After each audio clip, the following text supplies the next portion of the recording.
Hello, this is Godo. Welcome back to Feed the Beast Interactions Remastered. So last time we went to the end, and then we got our what did we need? Molybdenum. We got our combustion generator set up. These have been working well over here, keeping our Lapitron crystals fully charged, which are powering our base. And I've went around, and anywhere that we were using combustion generators before, I just replaced them with a diode, and pumping in whatever amount of appropriate voltage. Like over here, this is a signal cable, so I'm just pumping in 8 amps over here. There's our power for our ME network. This is our power for our EBF and vacuum freezer, as well as down here's our distillation setup for oil. Here's our ore processing. Here's our chemical processing. And then you saw the one I... Sorry, excuse me. The one I actually installed last episode was this this one right here for our main kind of machines up here. I also stuck an extreme voltage diode up here, and that's going to be powering these machines. Though I'm not sure how/if I'm going to have these machines like this long term. So that might be like a temporary setup. But we're kind of getting to the point of this mod pack where we're kind of like, okay, so here's your progression goals. You're kind of getting towards the end, but this is like a gigantic leap from here to here. Like it should probably, hold on. We can even do it. FTB quest editing mode. We should probably have like this quest be like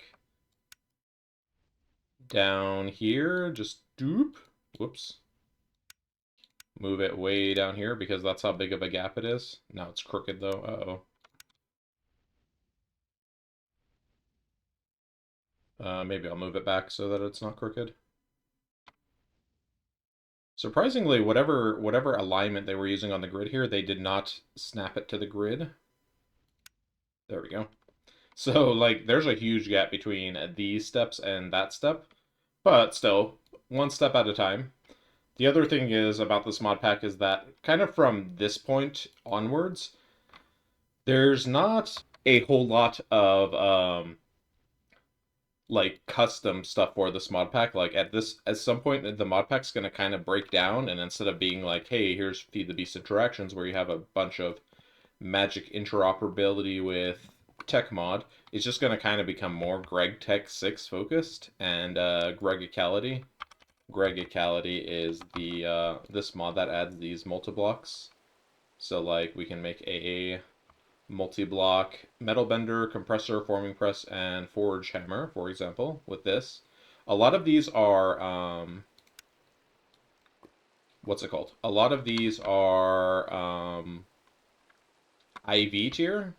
So they require an IV tier machine and then IV components to make, so large maceration tower.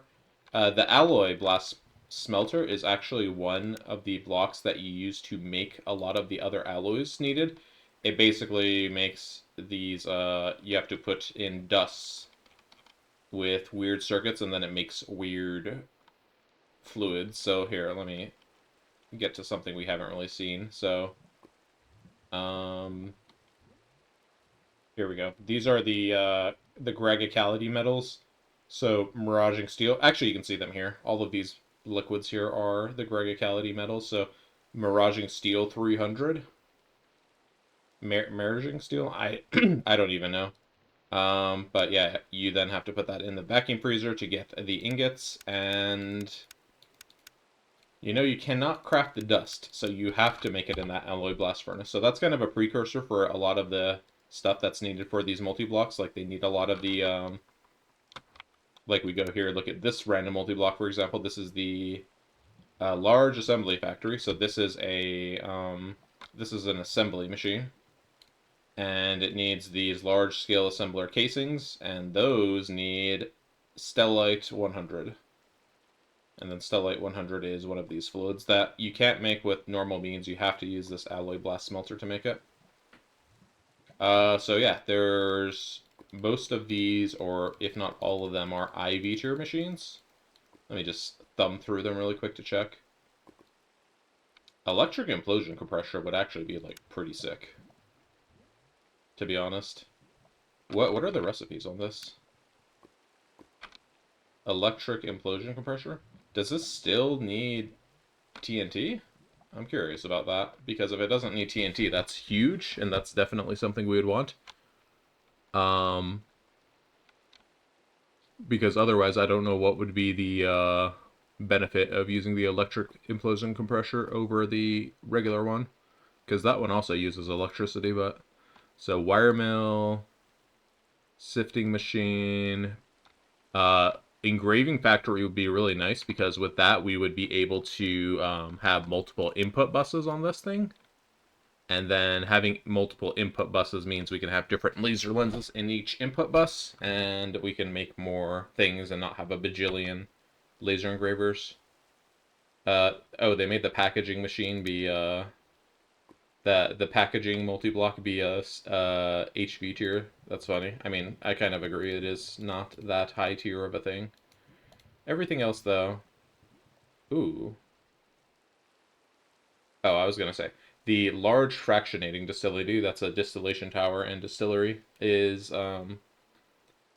that one only needs a distillation tower, which we know is an HV tier, HV/EV tier machine, but it still needs IV pump and iridium, so and IV circuits. What else they got in here? This is an upgraded EBF. That would be pretty sick. This needs UHV circuit, which I don't think we're going to be making this, yeah, because this is the last item you need in the mod pack, the creative storage key, and it takes one of those to make this, so we're probably not going to be making this guy, unfortunately. Otherwise, it's like the same as a regular EBF. You can just put parallel recipes in it, which is like, whatever. It's not really like that impressive, to be honest. Same for the vacuum freezer. Industrial steam engine is not good. The large circuit assembler would probably be something that's interesting for us. A parallel circuit assembly line, as well as these are the parallel hatches for controlling parallels on the machines. Anyways, yeah, so that's the Gregicality multi-blocks. We might look into making a few of those. I don't think most of them are warranted, because a lot of the recipes are fast enough. Even with the HV machines, they're kind of fast enough. But having parallels on some things, like assembly machine would be nice, though we already have parallel assembly machines. Circuit assembly would be nice, to be able to do more than two parallels kind of a little bit more easily. Mixer would be a good one, but we need to be careful with fluid type recipes and stuff of that nature. But anyways, that's going to kind of be our future path. For now, though, we need to continue focusing on what's in front of us, which is turning off editing mode, and then going to Aurelia is our next big stop here. So to get to Aurelia, we need 3 things we don't currently have. So we do have chorus flower. However, we do not have red matter, we do not have osmiridium, and we do not have Gaia spirit. So those are 3 different things we need to go get. Red matter is just actually some a case of some blast furnacing. So for that, we need to make void metal, which is something we can just make in the blast furnace as well. And then we need dark matter, which is also a blast furnace recipe that also needs some powered void crystals, which we automated several episodes ago. Vanadium ingots, which is just, it's just vanadium in the blast furnace. Nothing crazy here. And then primal matter. This is a semi-new kind of recipe. We've been able to do this for a while, but mana dust is just the 4 thermal foundation blaze dusts combined with unstable mana to get 1 mana dust powder, and then you put that with some Vintium, Deuterium, get some primal mana, and then you can put that to get the dark matter. And dark matter is used for a handful more recipes that we haven't seen yet. Like we could conceivably make the creative model learner here, but we don't really need it. The only thing we'd really use this for is to complete this quest so we can get the dragon data model and then with the dragon data model, we can start to get these pristine ender dragons, ender dragon matters, which we could then use for dragon eggs and dragon breaths. Dragon eggs, what would we even use them for? I don't even know what are these recipes for? It's just a blank item.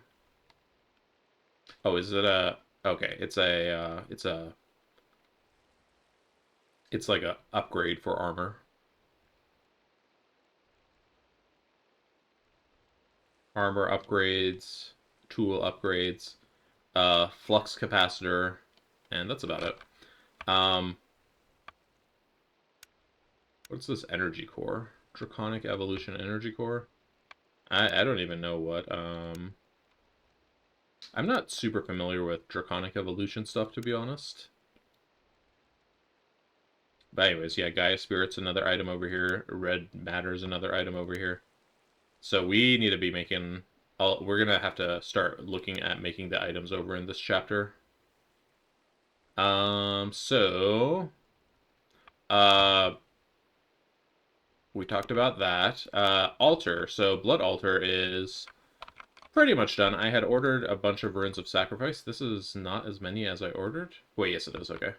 And then I put together the crystal... What are they called? These things, crystal cluster blocks. Those are our caps for the tier 6 altar. And let me go ahead and actually finish the tier 6 orb. I'm skipping the tier 5 orb just because tier 5 orb, which one is that? It's one of these. This one. The Archmage Blood Orb. We don't specifically need this specific orb for anything. We can just skip straight to tier 6, and it also requires an Irradiant Star, which requires this nonsense that we don't have set up, so I'm just like totally fine to skip it. Let's go ahead and craft our last crystal cluster here. This is going to be our this is going to turn into our orb, but first we need to make our altar be tier 6. So since last episode, I just crafted these. Like you saw, it's nothing crazy. All of these will crystals and then tungsten steel plates, stuff we had. And I cooked up a bunch of runes of sacrifice. That's going to be our kind of our capstone. Oh, I actually don't need to put them there. I can go up here and use our altar diviner and it'll put them for us. Is it placing? No, it's not placing. I think I gotta hold shift or keep clicking to automatically place, use an offhand to display.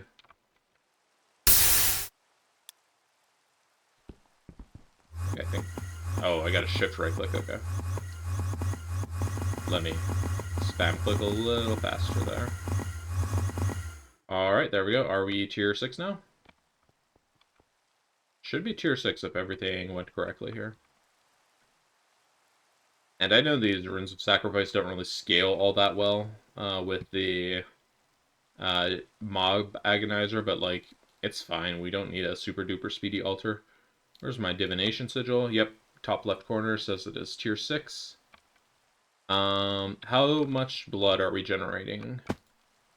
Okay, we're generating a bit too much blood up here right now because our threshold for crafting down here is set to 98%. And we're generating up to 900, so we can be in a situation where it won't add any more blood. Actually, right now, this exact situation, we're just barely above 98%, but if we were just had 9 less blood, it wouldn't be able to add more blood because it's full. So we need to fix this guy. Double, set it to 97%. Alright. Okay, and that should be good to go now. Now let's go ahead and craft our crystal cluster into the Transcendent Blood Orb. So this takes 200,000 blood, which, as you can see, we can't really afford such an expensive craft, but we can accelerate the bejesus out of this guy up here. And hopefully that's enough blood to actually do the craft. Might not be, honestly. Where's our Divination Sigil?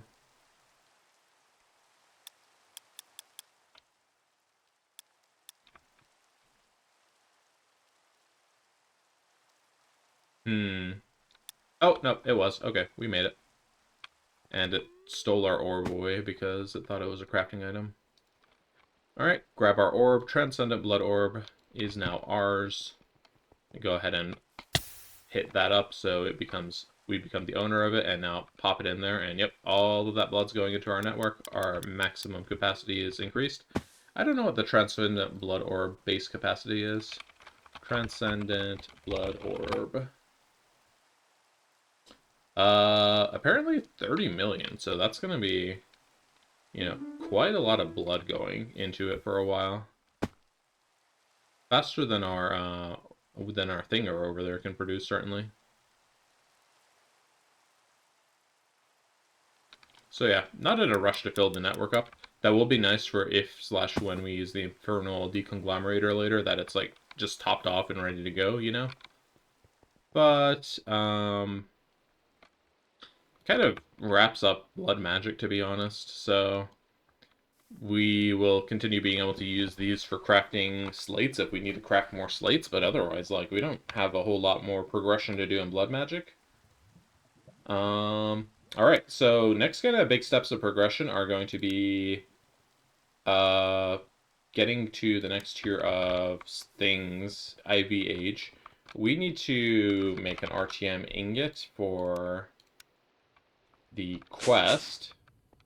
47 seconds, huh? Okay. And then we also need to set up these guys here, IV machine holes.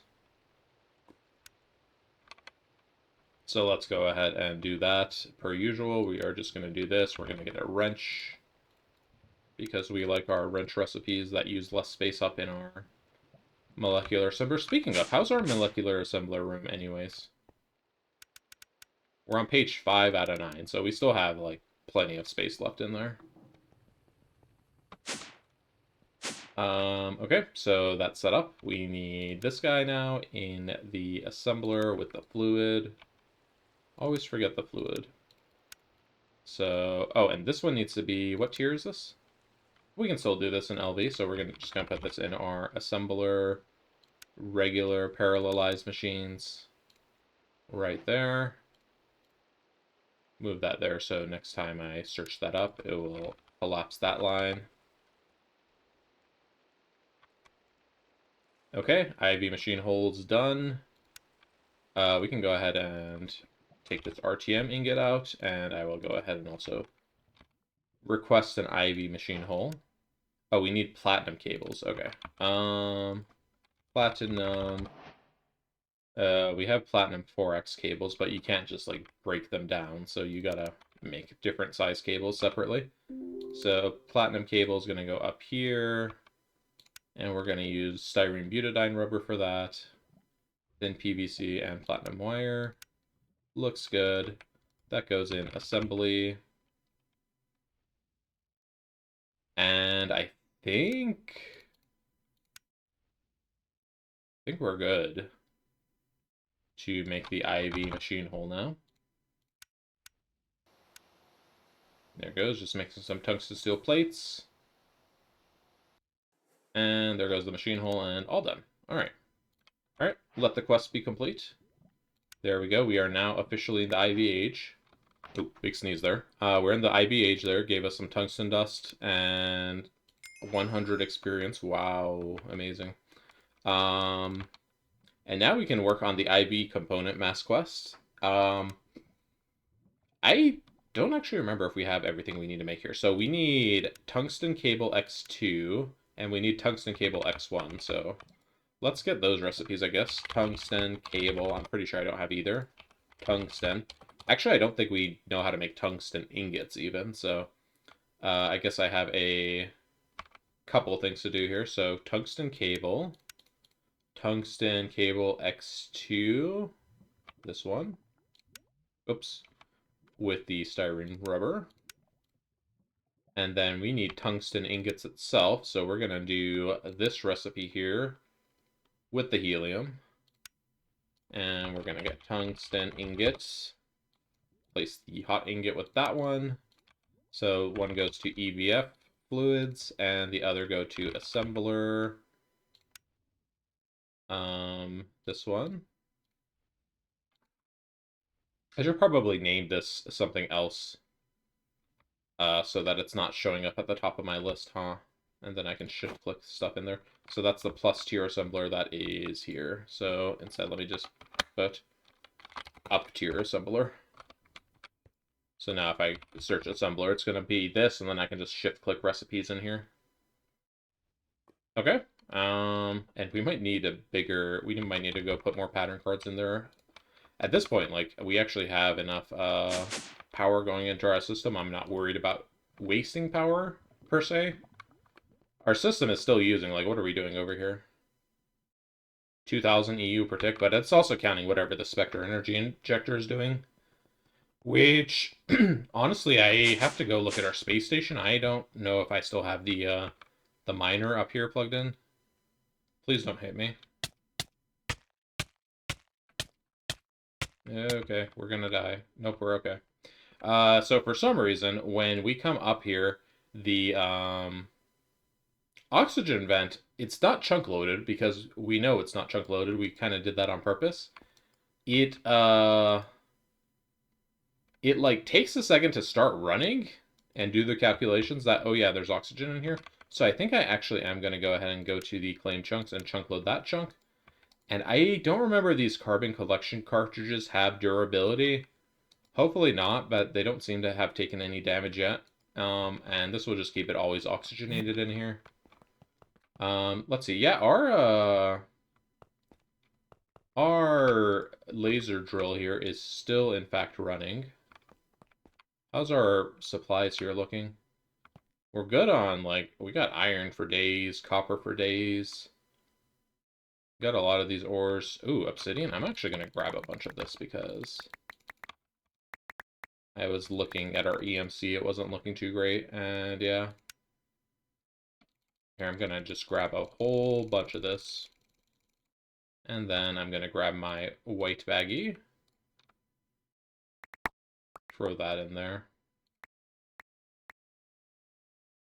And that's storing it in our system directly. All right. So there's a bunch of obsidian for us. These other crystals are also kind of noteworthy. A few of them are anyways. Orange crystal, if we put it in the pulverizer, we can get indium dust out of it. So that's kind of annoying to make metal otherwise, that we can kind of bypass a little bit of the hassle with. I don't think we really need any of this other stuff right now. I'm just going to leave the laser drill running right now. It's using 1,000 EU per tick. We could even put more coils up here and let it use 2,000 EU per tick, double its speed, but I'm not overly concerned. Back home we go. Alright, and this obsidian I just wanted to convert into EMC so that we have EMC. We have EMC for days. Alright, IV machine hull, we don't need that anymore. I don't know why I bookmarked that. Okay, and then also we can go to the circuitry chapter, and we can click that, and we can click this. And that unlocks some more quest dependencies here and there that we're relying on those. We can now start working on the nano processor line, which is the best tier of HV circuits you can make. However, it needs an EV circuit assembler, and then it also needs advanced circuit boards, which we do not currently have. That needs epoxy resin sheets to make. And I also am considering that I might want to automate, or not automate, I might want to put this in a large chemical reactor because those circuit boards start to take a long time to make. Next tier of circuit board is using fiber reinforced circuit boards, which is actually just fiber reinforced epoxy, which is just epoxy with some carbon fiber or borosilicate glass. So the hard part's still the epoxy here. And then we also use that for making the next tier of circuit board, multi-layered reinforced circuit board. So we are going to need epoxy for a good amount, and then that's also used for making the next tier of circuit. So epoxy is going to be something we're going to need before we even worry about making the next tier of circuit assembler. So let's actually go ahead and look at epoxy. So epoxy is one of those things that's like a bajillion steps in chemical processing. And I'm looking at our setup over here, and I'm like, yeah, we got a lot of stuff over here. But also, we have AE2, and we can craft fluids on demand. So I'm kind of leaning towards like, we could use this large chemical reactor here to make epoxy because we have hydrochloric acid, none of the other stuff. Um, Alternatively, we need to make bisphenol A, aka BPA. So this liquid epoxy resin is not BPA free, just heads up. Epichlorohydrin, which once again we need to make in a chemical reactor, or we need to do a bunch of steps in a regular chemical reactor. But I'm like, you know what? A bunch of steps doesn't really seem all that bad. So epichlorohydrin, hydrochloric acid and glycerol, or allyl chloride and hypochlorous acid. Hypochlorous acid is mercury, water, and chlorine, or chlorine and water. That also makes some diluted hydrochloric acid. Um,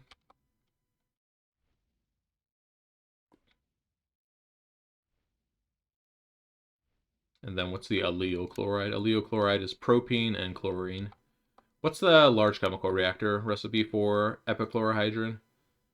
Water, propene, and chlorine, or hypochloric acid, propene, and chlorine. So this one actually looks like significantly annoying to do via the chemical reactor. I might do this one in our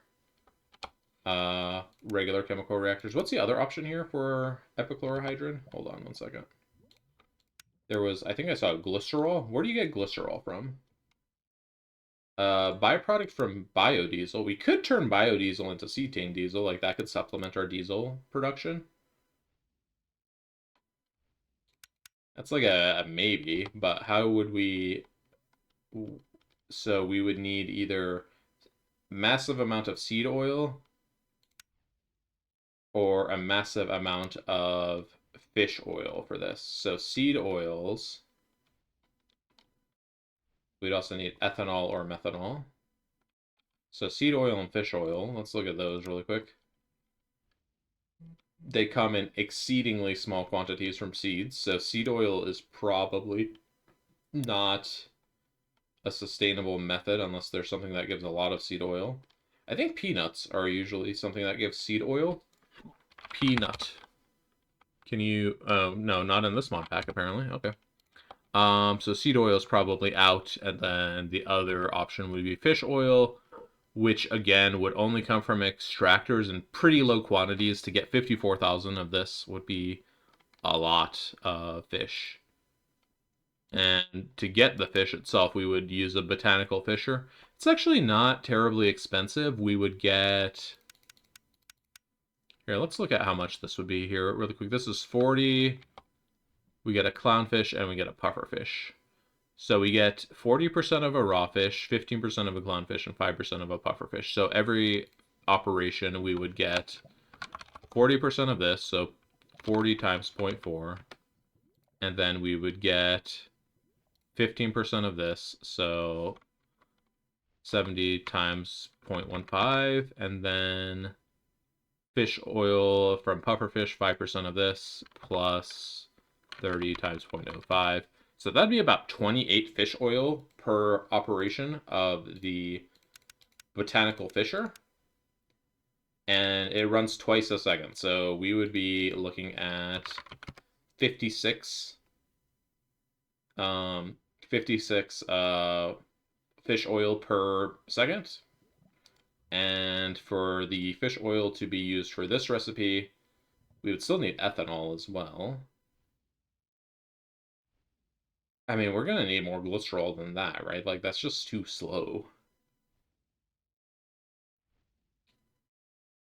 It is a nice amount of biodiesel, which we can then turn into cetane diesel, but yeah, it's just, this is too slow. That would take 1,000 seconds for this process to run once, or we could use the smaller process and it could run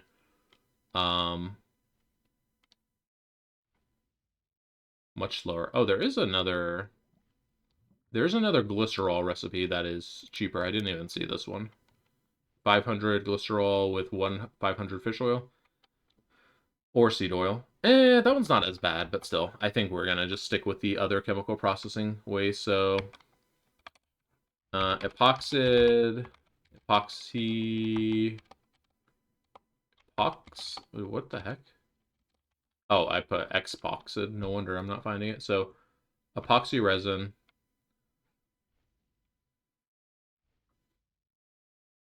So we need the epichlorohydrin, and then we need these other three things or bisphenol A. So how would we make bisphenol A? It would be acetone, hydrochloric acid, and phenol. Acetone, phenol, hydrochloric acid. So this is in lieu of the bisphenol A. It's just doing the craft in one step.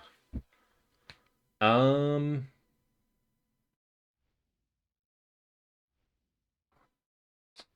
Honestly, might just end up doing large chemical reactors for this. We have that one down there for the ruthenium processing. We might just throw something else down there for this as well. At least for the hydrochloric, for this step for sure. We're going to be doing this recipe here with circuit 23 to get the epichlorohydrin. And then would I want to do another bisphenol A craft manually? I mean, this is not too bad, so I might do that. Phenol, do we have phenol? Where are we getting phenol from? Oh gosh, that's another big thing that we are not currently doing. Phenol would come from sodium hydroxide and dichlorobenzene, or we can do this recipe directly with water and chlorine, or chlorine and benzene. Yeah, a lot of considerations here. We can also do this recipe with phosphoric acid, propene, benzene, and oxygen to get the phenol, but that requires the large chemical reactor. That one's not available in the regular chemical reactor. There's also this recipe with the benzidine, however you say it. Many considerations. I'm going to step away for a bit, and then I will continue this episode when I return. Okay, I'm back from my little step away, and I've been looking through the recipes for this, and I think I'm just gonna go ahead and, just to avoid any potential recipe conflicts, I'm just gonna make two different chemical reactors, large chemical reactors. So for epichlorohydrin, we're gonna use a 23 large chemical reactor, and I guess that's gonna be like the only recipe in it because there's no other uses for circuit 23.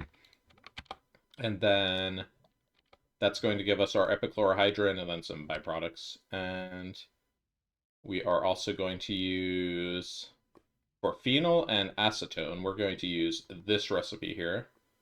This is going to give us some extra phenol, but we can use phenol in other things down the road, so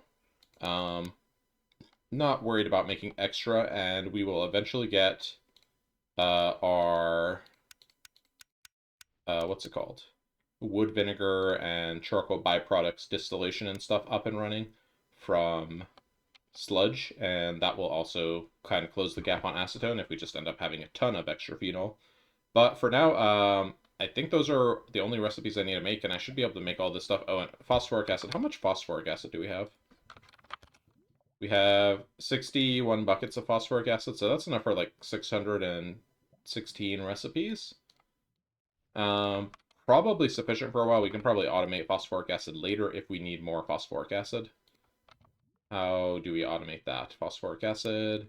We can also use chemical reactor 24 for that. So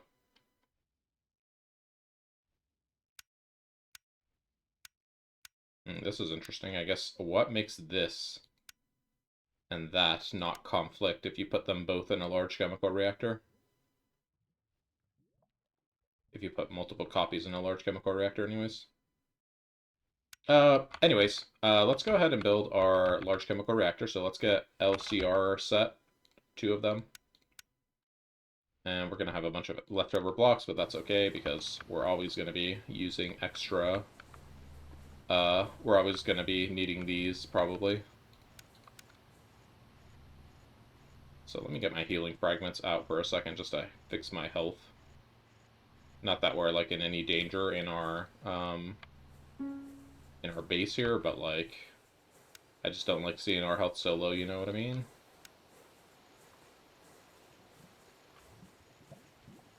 Okay. So that's gonna be cooking up here for a minute. And this has HV energy hatches, which are fine, I think. We can just stick with HV energy hatches on this one. Doesn't need to be super speedy, zippy. What steel recipe are we using? I think we're using the EBF steel recipe. Oh, and that also reminds me. I forgot that I had gone ahead and already made energy hatches, uh, EV energy hatches, to replace on our EBF and vacuum freezer over here, just to upgrade them to IV tier. So we're gonna go ahead and do that once these recipes here finish up. I could also stop them, but I don't want to mess with the flow there. What recipe are we using for steel? I forget. Steel ingot. So I took it out of the arc furnace because we were at the point where it's actually faster to make it in the EBF. EBF. Steel ingot. Where are you? Steel dust. Okay, so we're using this recipe here.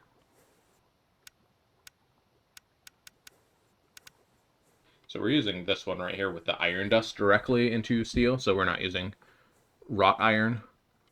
So when we upgrade to the next tier, it's going to be even faster, but I'm thinking this recipe, how fast would this recipe be? So we would get the free overclock, so it'd be 12.5 divided by 4, it'd be 3 seconds.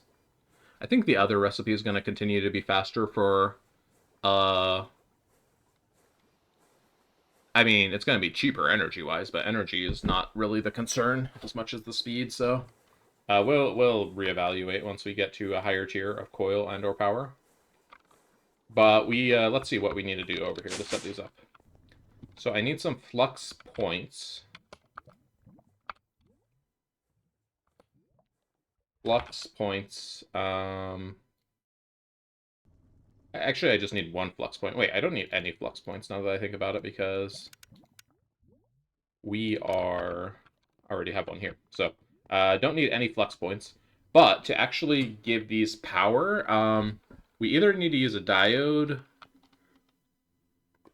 or we need to use... We can also put the flux point directly on a cable, but do we have a 12 amp cable? What was IV cables again? Was that Endurium? Oh, that was EV. Stellar alloy? Yeah, Stellar alloy is IV. Let's just use the, let's just upgrade our diode. And, okay, very important. Let me take out the energy hatches before I do that. Otherwise, they're going to blow up.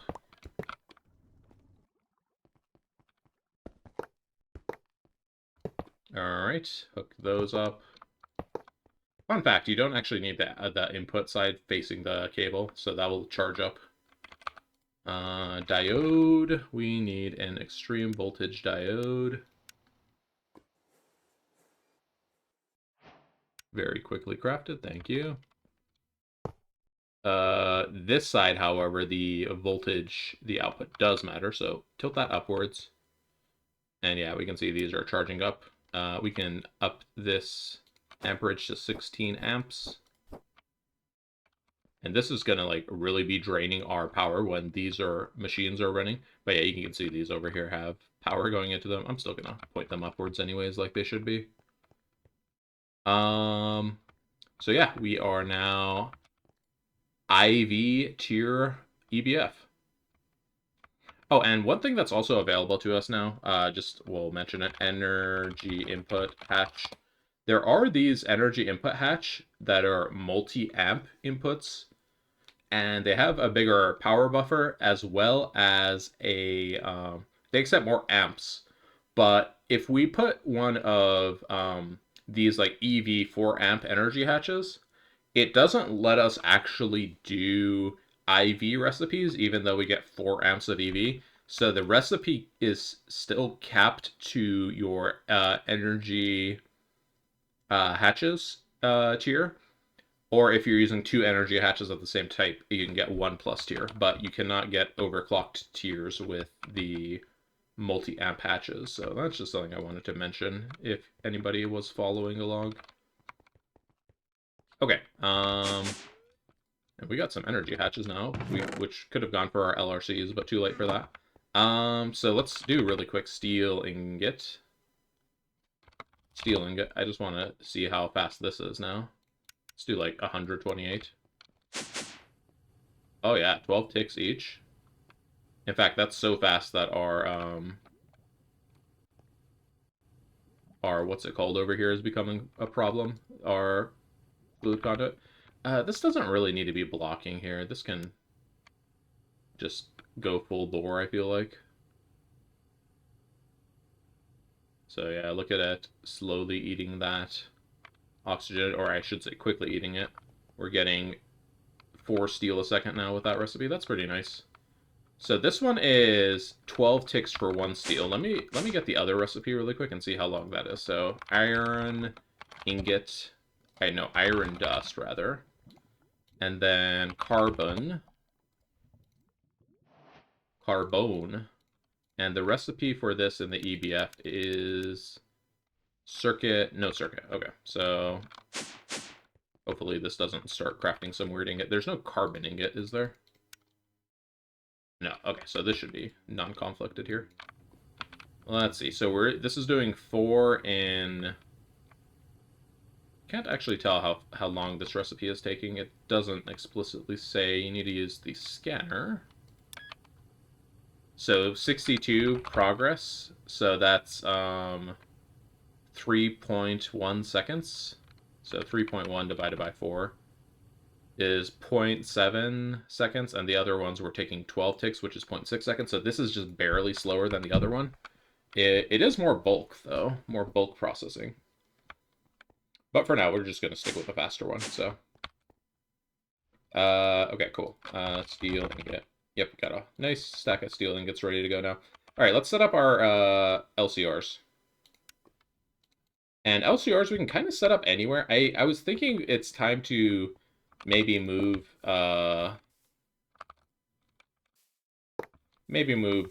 this setup, kind of expand it out towards the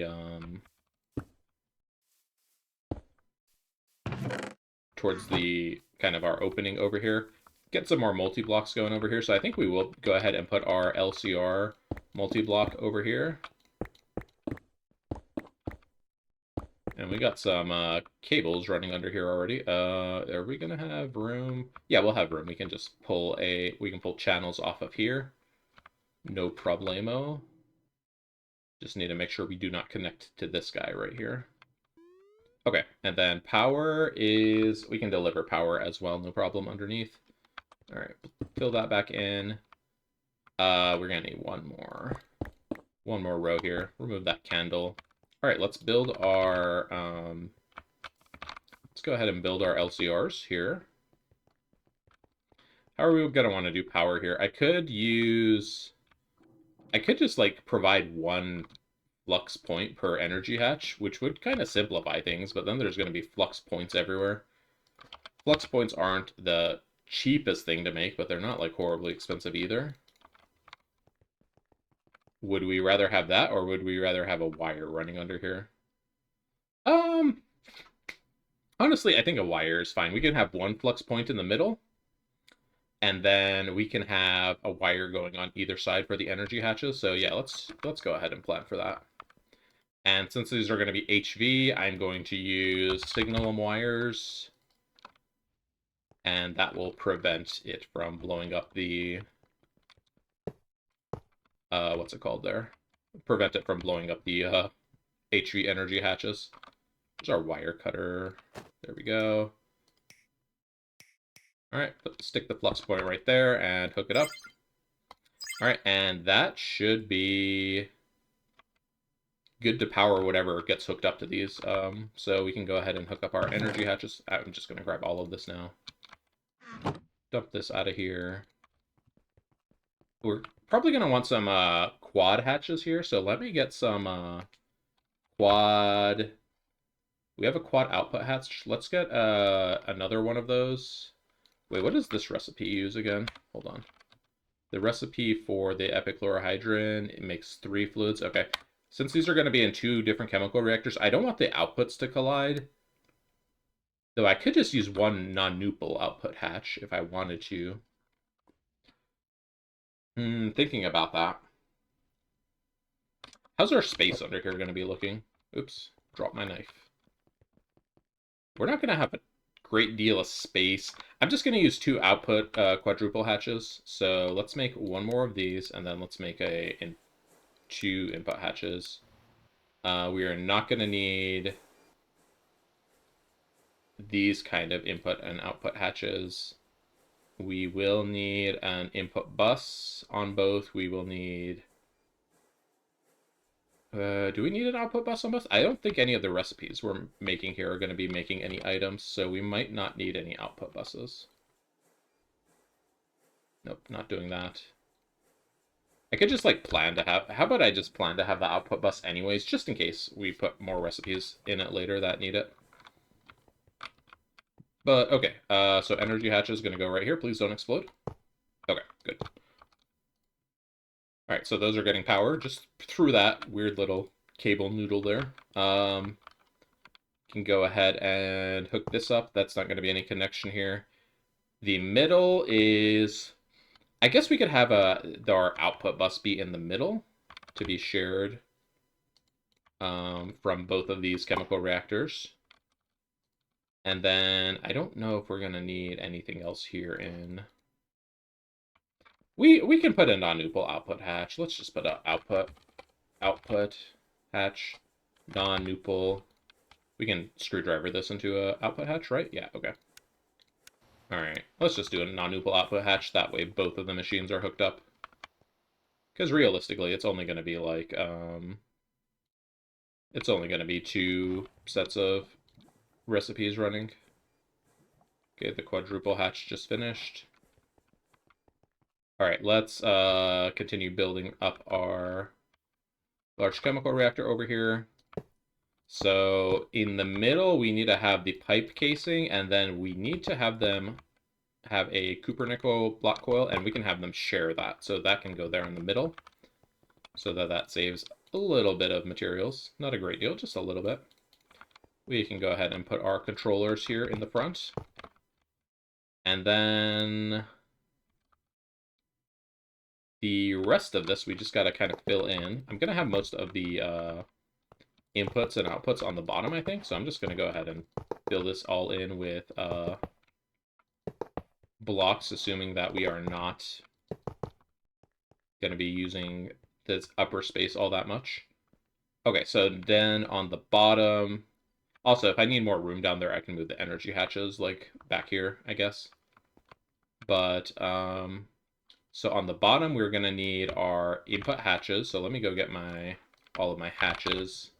So 2 quadruple input hatches, 1 non-nupal output hatch. I don't suppose there, like, is actually a large chemical reactor recipe that uses all 5 fluids, right? Because I'm making a quadruple input hatch here. Let's look at the large chemical reactor recipes really quick. We're not going to be making that.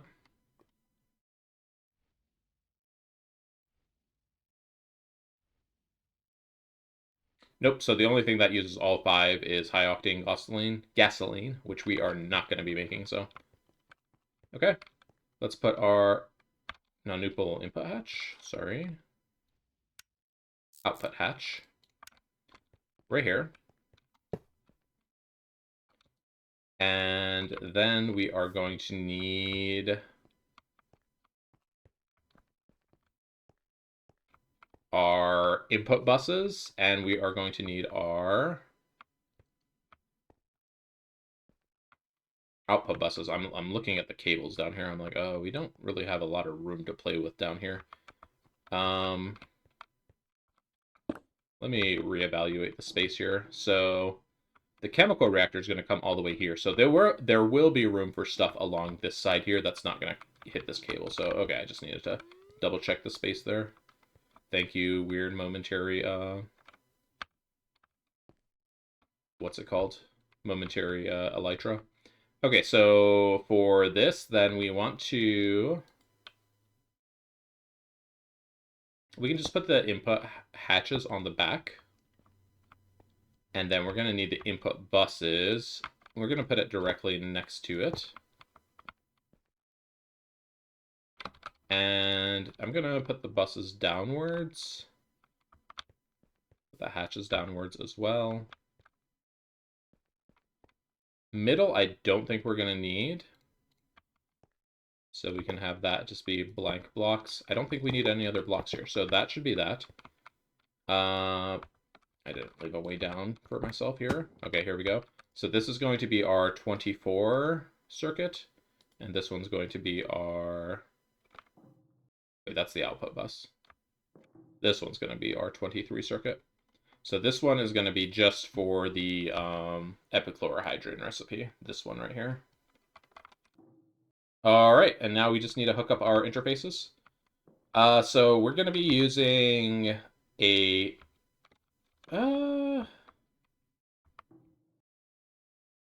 this is part of our multi-block channel, so we can put interfaces directly on this. I'm going to use a regular interface here and here, and then we can have a dual interface to catch the items and fluids here. So, let's get some interfaces. Okay, we need a dual interface, and then 2 regular interfaces. So these are going to go here, and the fluids are going to get pushed into the input hatch here. Let me go ahead and name these before I forget what's what. So LCR 24, and this one over here is going to be LCR 23. Let's get some item pipes. So pipe, item. Small cupronickel pipes should be fine for this, because this isn't going to be like a large item throughput application here. There we go. And then this is going to go into the interface that I put there, and that's going to go into that interface. This is going to be our dual interface. And then, oh, I haven't left a way to get to this interface over here, unless I scoot this over. How about I go ahead and do that? Okay. So let's connect that over there. And just for symmetry purposes, I'm going to do the same thing over here. So here we go. All right. Stick those there. Up and up. I will set these to block fluid. And hopefully it knows which container it's looking at when I tell it to block fluid, but maybe not. If we end up getting some kind of conflict, we're just going to have to figure it out as we get there. Okay, let's get a smart cable.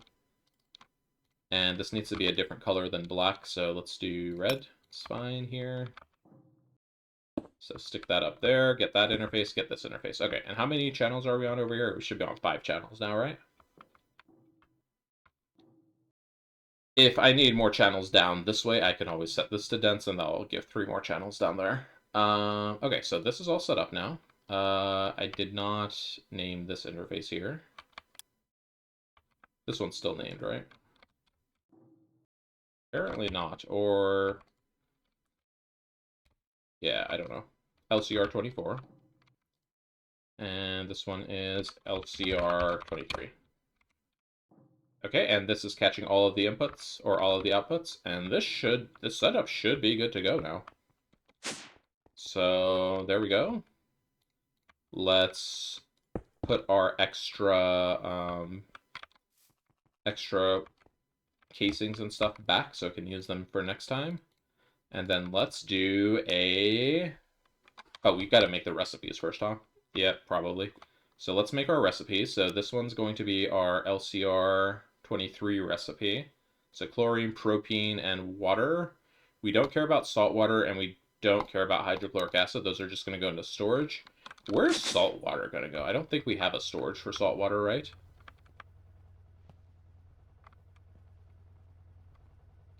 Yeah, because salt water we feed directly into an electrolyzer here, which we're getting out of brine. So, like, salt water we can probably just throw in a trash can somewhere.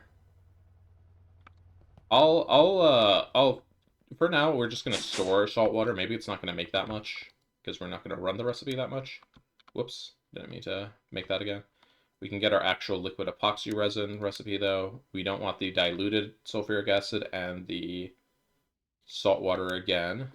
We will want the diluted hydrochloric acid to be able to go somewhere, so let's see here. This is, which machine handles our diluted sulfuric hydrochloric acid? One of these does. It's this one over here. So we don't really have a good way to get the fluid into there. I could just do a fluid interface here.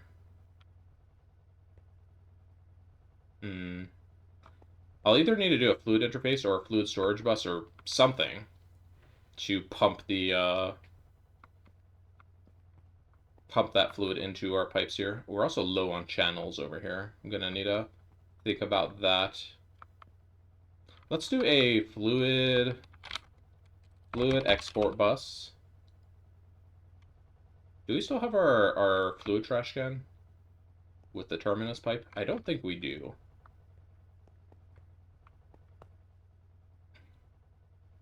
Okay, let's do fluid export bus. Yoink this guy. So we have a fluid export bus, and then I think let's set a insertion pipe right here. Insertion. Uh-oh, we're gonna need to make one. Insertion. And we need to make a basic pipe.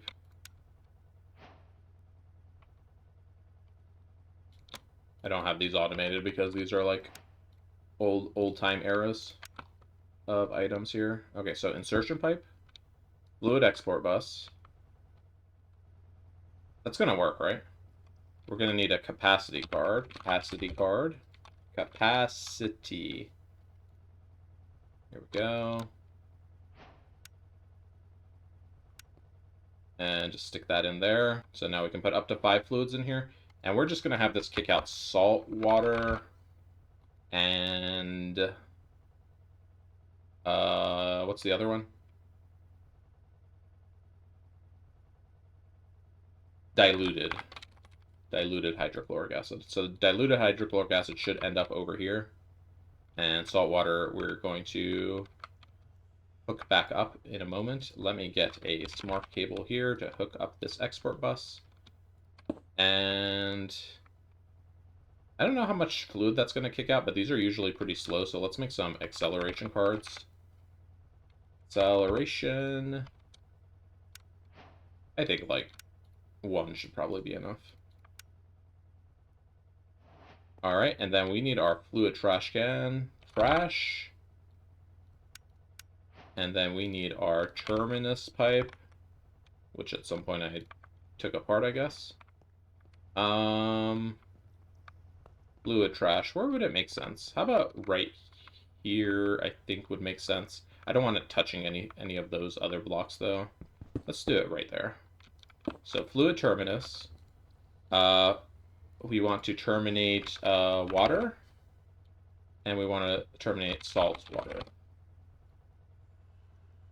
And then just if water is in our system for some reason. And then we also need, what do we need? I don't know, man. Actually, we don't need to terminate water. Water has a place to go in a tank that already auto voids, so don't worry about water. Just worry about salt water. Let's test if this works really quick. So we can grab a maybe not 64 buckets. Let's get a smaller cell of water, of salt water. All right. And then how do we want to get it in our system? I guess let me hold this for a second. Take off salt water there. Let's go drop salt water into our system. All right, and then I want to make sure the salt water gets into the pipe and it gets sent out. Okay, there it goes. Okay, it works. And if I look back, we should no longer have salt water in our fluid storage. Salt. Nope. Okay. Hopefully I don't end up salty, because I needed it for something. Ah. And that should also kick out the hydrochloric acid. Alright, so we should be good to go. So let's see. 23 is our epichlorohydrin, and then 24 is going to be the liquid epoxy resin. Let's continue on this recipe chain. So we have the epichlorohydrin. We need the phenol and the acetone. So the acetone and phenol, we said we were going to be using this recipe. So let's go ahead and pull that one in. We're going to be putting both of the items in here. And yeah, that should be all there is to this one. 24. And can we make liquid epoxy resin? No. Oh, that's right. We don't have drops in there. Epoxy resin. Let's make like 10 buckets. We are missing sodium hydroxide. Alright. We have sodium hydroxide like just chilling over here. And also stone dust is just chilling over here. Forgot that was over there. I could put a storage bus here, but we're really running low on channels here. We're at 29 channels. Storage bus.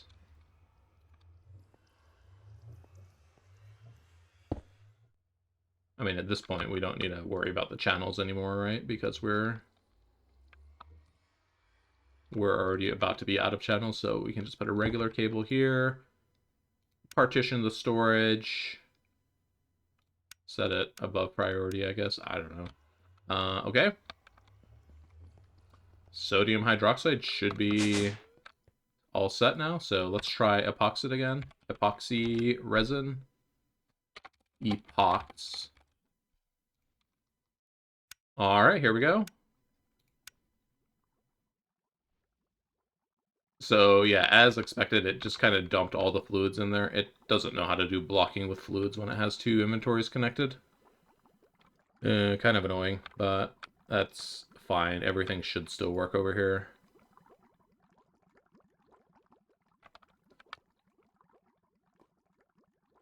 So this is doing the acetone and the phenol here. Now it's doing the actual epoxy here. And downstairs, we should see hydrochloric acid getting kicked into this machine here. Diluted hydrochloric acid? Hello?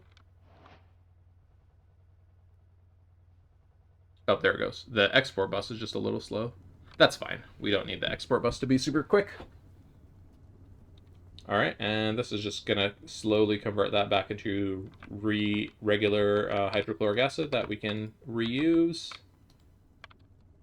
All right, good stuff. I feel like that was a successful craft of our LCRs there.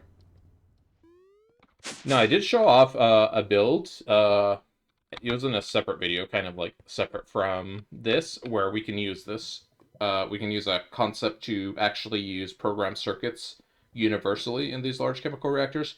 But it's kind of an involved setup, and it involves sending some dummy items to the chemical reactors, and I just didn't really want to muck around with that right now, so I didn't opt to do that, so we just did two separate ones. But yeah, we now have epoxy resin. So what can we do with that? We can, of course, as usual, make epoxy resin sheets. We can make a smog chicken, which is something we are going to want to do.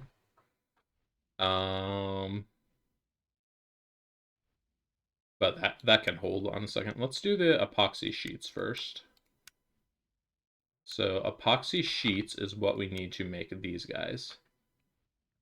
And actually, I think we can also, since that 23 reactor isn't really conflicting with anything, I think we can move our circuit boards in there. So let's go ahead and move our circuit boards to our epoxy 23 Really anything that doesn't have a programmed circuit we could probably put in there, and it's probably not going to conflict. Not for sure, just probably. Because this is sulfuric acid and sodium persulfate, so persulfate chemical reactor only used for circuit boards. There's no large chemical reactor recipe. Sulfuric acid. This is going to have a lot of conflicts, potentially. So large chemical reactor. Okay. Okay. Okay, so those 3 recipes for the large chemical reactor. What about here? So many recipes. But anything that would come in from the this recipe here, the sodium hydroxide recipe. Let's see. We'd be looking for propene or chlorine or both. There's all the dyes. Ethanol.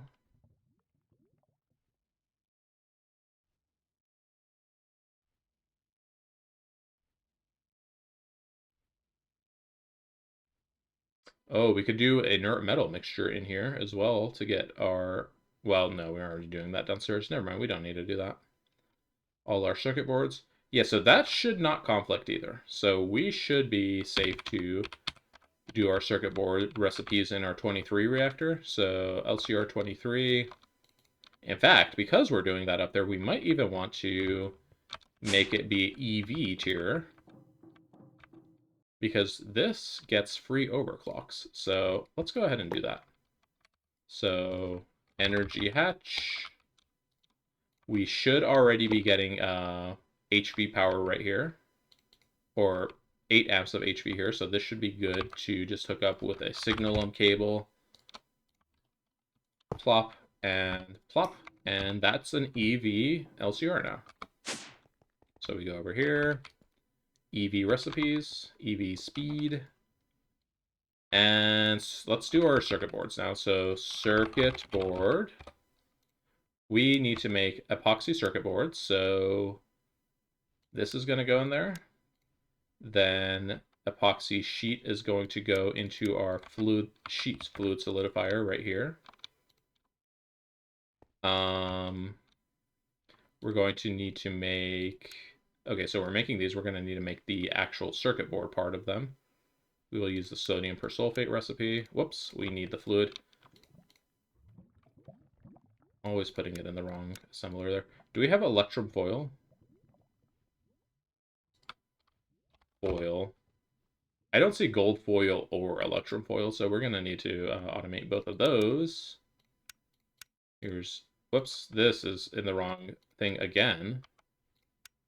There's electrum foil, and then a gold foil. Okay, so bending machine for the foils, then LCR 23 for the boards. And we could also like go ahead and like automate the next tier of circuit board, so they're just available when we get them. So let's do that too. So this one, we have annealed copper foil. That's kind of an annoying foil, but sure. Annealed copper foil. And then we need to make the fiber reinforced board. Annealed copper board again, but it needs fiber reinforced epoxide. So let's get these ready to go. How do we want to do these? We can do borosilicate glass fibers, or we could do raw carbon fibers. Raw carbon fibers would be... We use carbon with a plastic in the autoclave to make raw carbon fibers. Let's just do raw carbon fibers. That seems fine.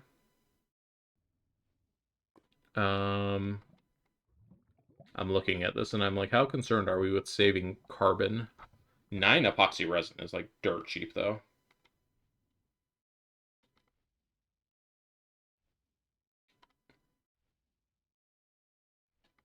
Yeah, let's just do this one here. Okay. Oops, we need more patterns. Okay, that goes into the autoclave.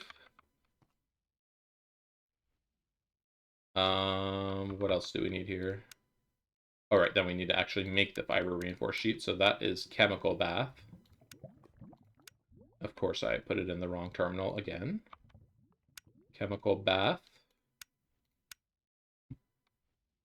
That's up here. All right. So vending machine, and then LCR 23. All right, so we should be able to make all of those boards now. Let's give them a craft. So board, we're just gonna do this board first. Yep. Oh wow, that was fast. Okay. And then we can complete that quest, and then we can, whoops, throw this board back in here, craft one of those now.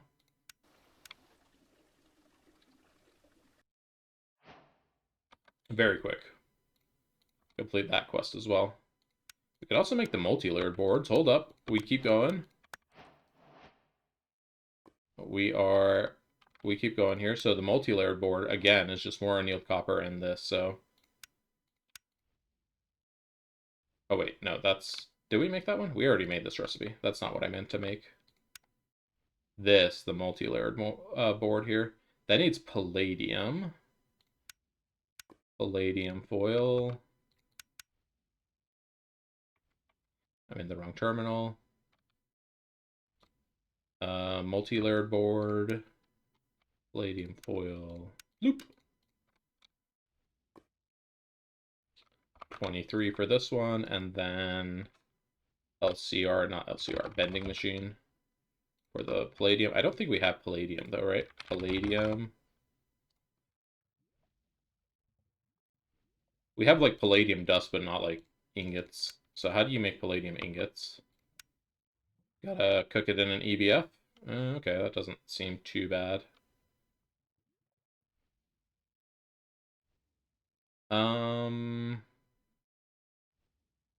So let's go up here. Hot palladium ingot. We'll do the nitrogen recipe. And that makes a palladium ingot. EBF fluid. So now we should be able to make a layered multi-layer circuit board as well. Let me put these in storage so I can use them. So there it goes, crafting the palladium. That should only take like a few seconds to craft, right? Oh yeah, it already was done in the EBF before I got down here. Soon our vacuum freezer is going to become the bottleneck. All right, there we go. Multi-layer boards are done. And that quest is done. Hey.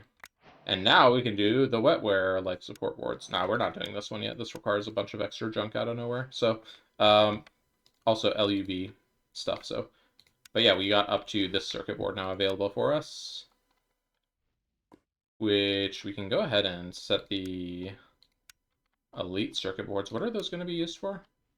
They're going to be used for the IV, this tier of circuit boards right here. Okay, so we automated this tier, we automated this tier. Go ahead and finish off this one. Can we make platinum foils? We can. Okay, so 23, there we go. There's all of our circuit boards automated. Here, I'll put these in sequential order there. There's all of these circuit boards automated. Great.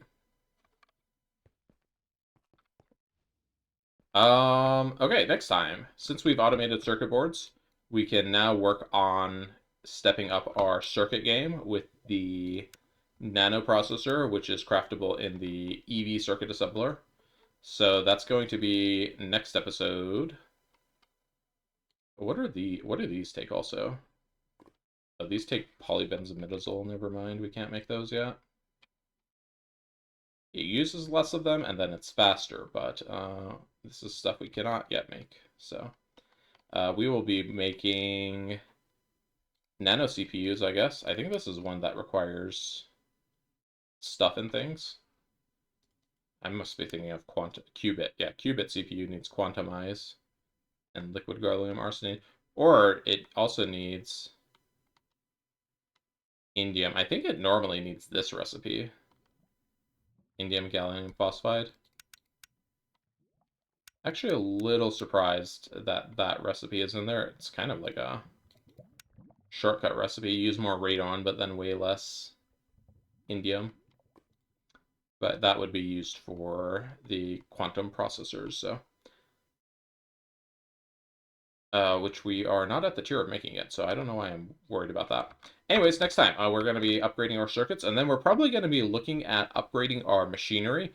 I'm thinking this part over here is going to remain our plus tier machinery, but I want to upgrade these machines over here. I'm thinking I don't want to upgrade them to IV, I think, or EV. I think I want to upgrade straight to IV, and from IV we can, they'll be set for like a good while in IV, and we won't need to change them out for maybe the end of the mod pack even. But yeah, for IV we're gonna need a lot of tungsten steel. Like, let me just craft up a, no, okay, not that much. Set like this to craft in tungsten steel. How much are these taking to craft anyways now? In our upgraded EBFs. It's gotta make the powder first, of course. Waiting. Can you hurry up? I like got people on the phone waiting. Not literally, but you know what I mean.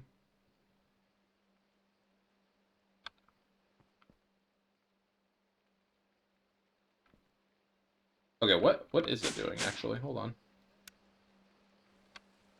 Did I request?